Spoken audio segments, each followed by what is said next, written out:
2017 should have been a very important year for Africa. At the 29th Summit of the African Union, heads of governments from across Africa designated 2017 as the year to harness Africa's demographic dividend through investments in the youth. So what exactly is this demographic dividend? Demographic dividend refers to the accelerated economic growth which occurs when a country's population structure consists of more productive workers than younger dependents. But why was it vital to invest in Africa's youth?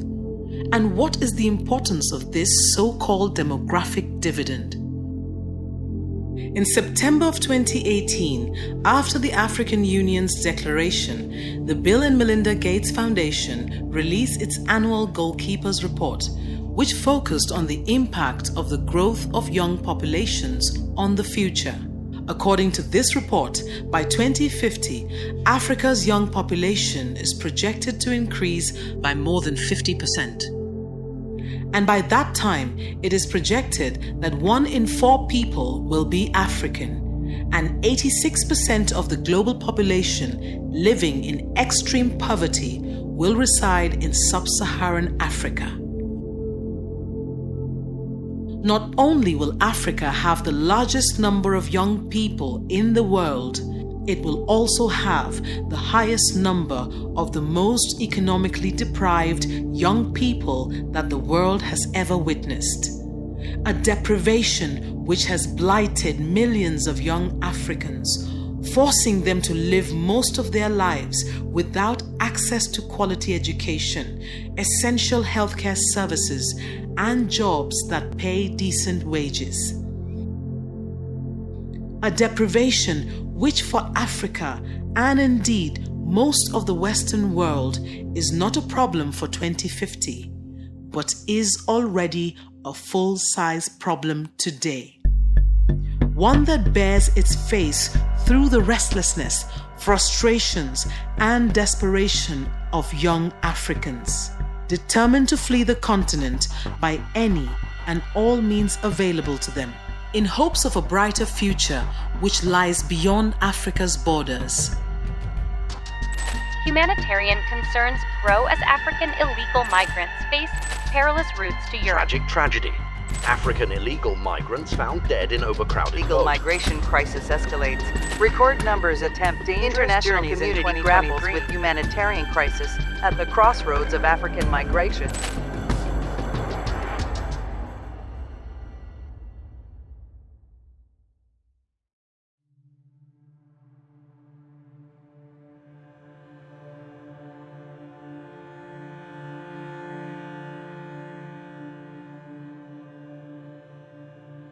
"2016 was the deadliest year for migrants and refugees attempting to cross the Mediterranean.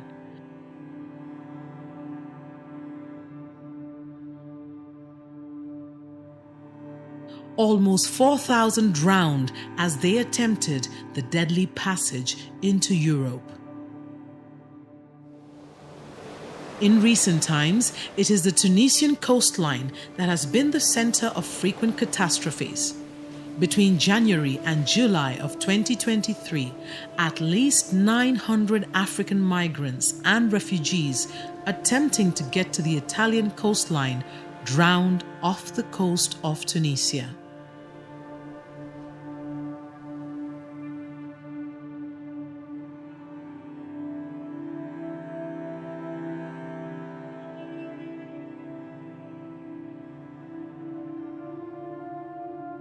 The reason for this high number is because Tunisia, which has replaced Libya as the main departure point for African migrants, has been facing an unprecedented wave of migration.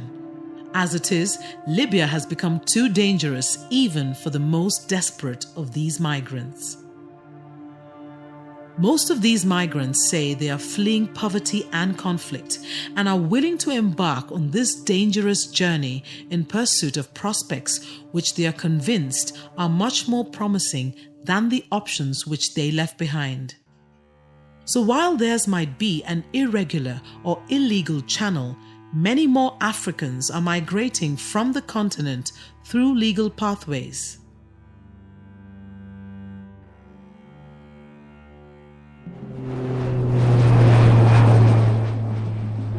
Migration from Africa, both legal and illegal, is driven by a desire for better opportunities, improved living standards, and a chance to escape poverty and conflict.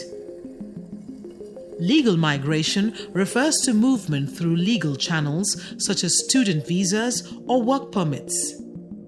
In contrast, illegal migration involves irregular crossings, often facilitated by smugglers and traffickers. According to the United Nations, around 80% of African migration is intra-regional and stays within the continent. However, for a great number of sub-Saharan African migrants seeking passageways to Europe, the most notable routes are in North African countries like Morocco, Libya, and Tunisia. Data from the Pew Research Center reveals that between 2010 and 2017, the number of emigrants from all sub-Saharan countries combined grew by 31%.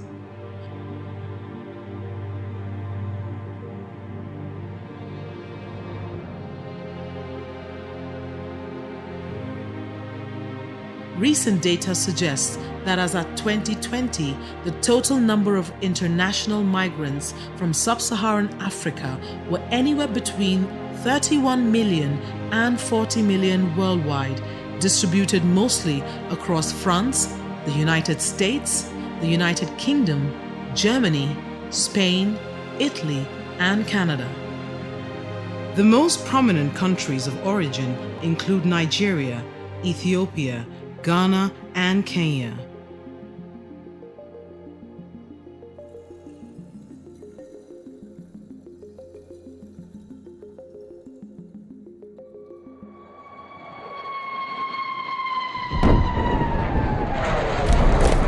Throughout history, wars and violent conflicts have been the leading cause of mass migration.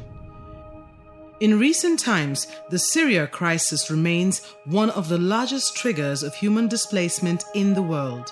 Now, in its 12th year, more than 12 million Syrians are still displaced in the region, with 5.7 million registered as refugees and asylum seekers in neighboring countries like Turkey, Lebanon, and Jordan, with another 6.9 million living as internally displaced persons in Syria.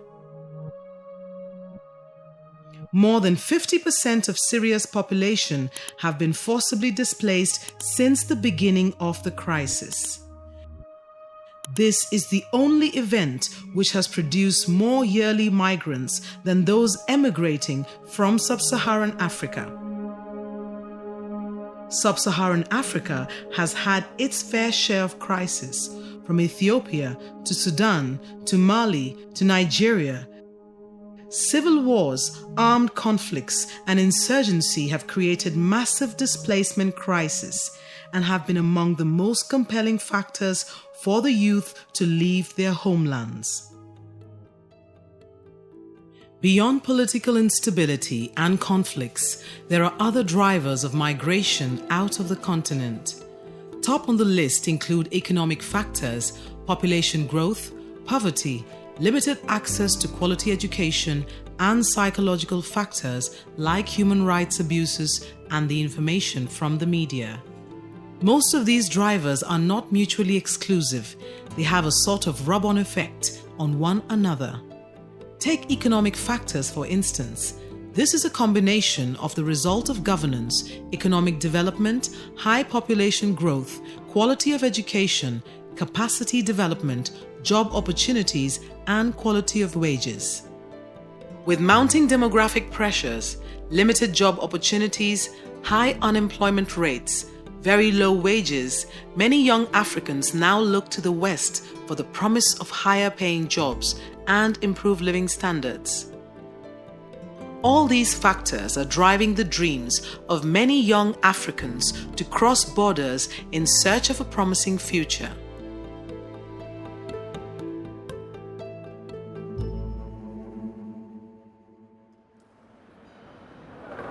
There are three parts to the migration phenomenon, with each part being affected in several ways. The first effect is on the migrants themselves, those who make the journey abroad through legal pathways, and those who migrate through irregular, dangerous channels. For legal migrants, going through established immigration processes means they can land in the destination countries with temporary student, tourist, or work visas, which allows them to study, visit, or work in these countries according to their immigration laws. For a good number of those in this category, they end up becoming permanent residents and are able to partake in most or all the benefits offered by their host countries. These diasporans, in most cases, account for the high volume of remittances sent back to Africa to support their families and communities.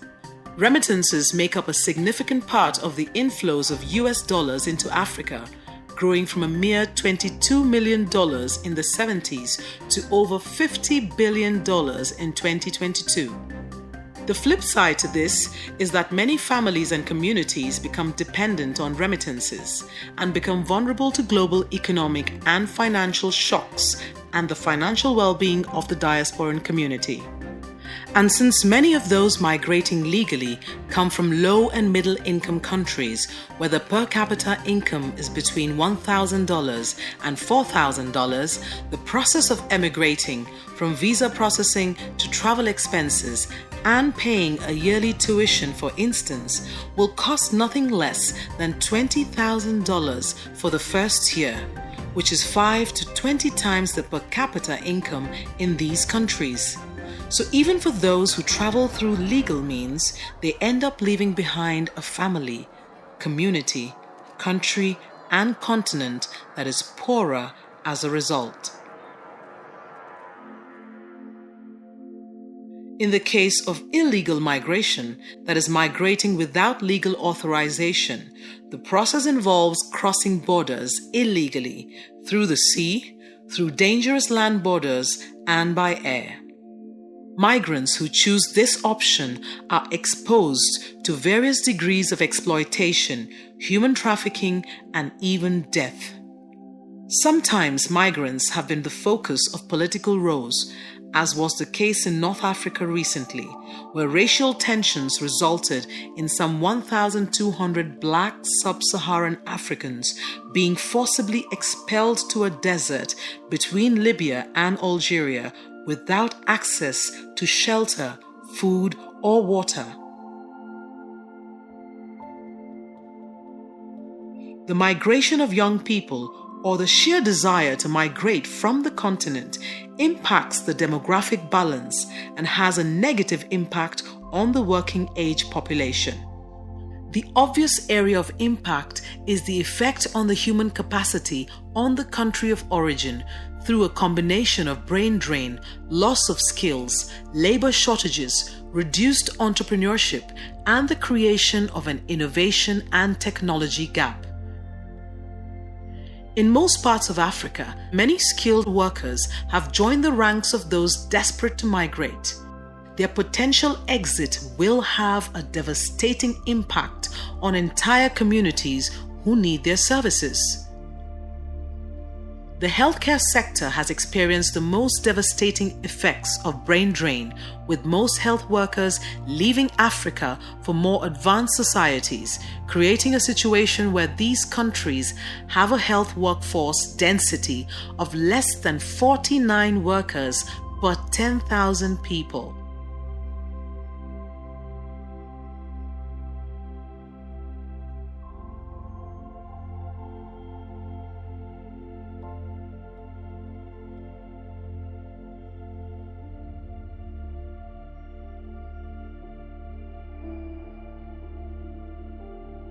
Overwhelmingly, Africa's most productive demographic, the ones responsible for the highest levels of economic productivity, are the ones fleeing the continent to advanced economies. This affects the labor market, value creation, and the wealth of African nations, and it is one of the reasons why developed countries remain rich while developing countries remain poor. In other words, brain drain, the loss of knowledge, skill, entrepreneurship, and innovation from migration has worked to solidify the economic positions of these host countries. This has incentivized some countries to remove the bottlenecks associated with immigration. Schemes like Canada's Express Entry system have introduced fast and efficient pathways for workers with particular skills to migrate to the country. However, the soft underbelly of migration is that the high influx of migrants, regardless of the pathways they take, tends to create a fair degree of tension within the host countries, either on racial and cultural grounds, or perceived economic threats around available jobs. For this reason, many migrants, particularly those from sub-Saharan Africa, are found to be among the most vulnerable members of their host countries. Such vulnerabilities are expressed in low job stability, working longer hours for less pay, and in some cases, verbal and physical abuse. For migrants who cross borders through illegal channels, it is becoming increasingly difficult to claim asylum. The recent surge in asylum seekers in the UK by persons deemed to have entered the country illegally has led the government to introduce a new legislation which seeks to transfer migrants to a designated third country as demonstrated in the UK-Rwanda Asylum Agreement, known as the Migration and Economic Development Partnership, or accommodate them within houseboats, and in that way keep them from mixing with the population until they are processed and their fates determined. Taking a preemptive approach, the European Union and Tunisia also recently signed a strategic partnership agreement which is aimed at combating human trafficking and tightening sea borders. The one thing these types of agreements should tell us is that we are likely going to witness an increase in collaborative efforts between African governments and the destination countries towards stemming the surge of migration.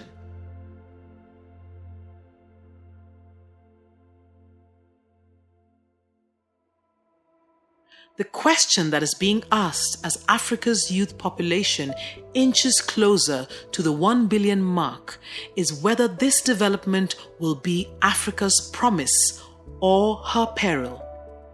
Population increase is not necessarily a bad thing if the right investment in the youth is made. And that is why the African Union Summit of 2017 was right to point to the need for harnessing Africa's demographic dividend by investing in the youth. It was through dedicated investments in its population that the East Asian bloc, led by China, was able to reduce the numbers of those living in extreme poverty from almost 1 billion in 1990 to about 21 million within 3 decades. This drop in poverty happened alongside population control and rapid economic development. The end result of this is that today, 95% of travelers out of China do so purely for leisure. What should be clear at this point is that Africa needs a plan of action that can harness its population growth by placing youth empowerment at the center of development. To be sure, migration out of sub-Saharan Africa is a complex issue, and there is no silver bullet and no quick fixes to addressing it. Migration governance and management has brought about a number of intergovernmental policy alignment, partnership, and collaboration. It has compelled countries of origin to combat human trafficking, protect migrants' rights, and provide economic incentives for youth to stay. Senegal, for example, has invested in agricultural development and vocational training programs. Ghana has focused on promoting youth entrepreneurship through financial and technical support to young entrepreneurs to get them involved in the local economy. Tunisia's efforts have been centered on strengthening its democracy and promoting political stability in the understanding that a more stable political environment can provide young people with hope for a better future within their country, knowing this plays a key role in reducing emigration. But despite these efforts, millions of Africa's young are already plotting their great escape out of the continent. To fail at this only means one thing: we will continue to witness a continental migration crisis that no border can ever hope to stop.